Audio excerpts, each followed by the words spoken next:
J'aimerais au nom des jeunes internes en cardiologie comme moi vous poser une question qui est la suivante. Actuellement, où en est l'avancée des recherches concernant la mort subite chez le sujet jeune et quel bilan étiologique préconisez-vous à leur sujet? Les morts subites du sujet jeune sont une énigme médicale puisque toutes les revues de littérature indiquent qu'environ 40% de ces sujets de moins de 35 ans n'ont pas d'explication à leur décès, soit à l'autopsie, soit quand ils sont survivants et qu'ils arrivent à l'hôpital.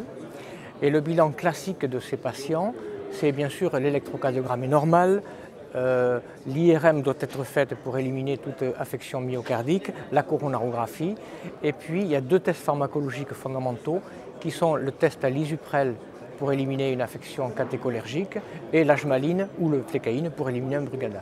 Si tout ça est négatif, on parle de mort subite inexpliquée ou de fibrillation ventriculaire idiopathique. Alors c'est un problème intéressant sur le plan intellectuel et à Bordeaux, nous, mais d'autres équipes aussi, ont essayé de déclencher ces fibrillations quand le patient était hospitalisé et d'étudier par une veste d'électrode la cartographie en fibrillation ventriculaire induite.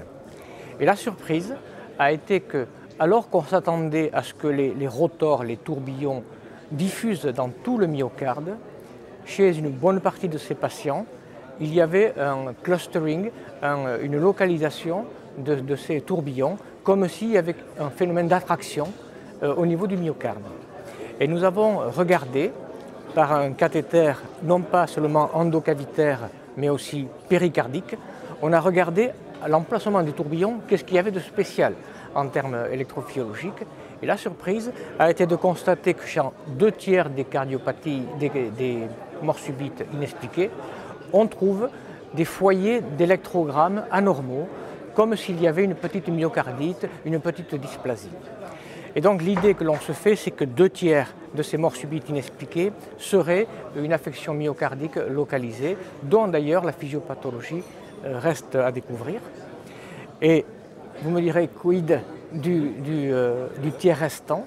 Et dans le tiers restant, on trouve, alors que le myocarde est normal, on trouve des extrasystoles à couplage court qui sont des anomalies du Purkinje.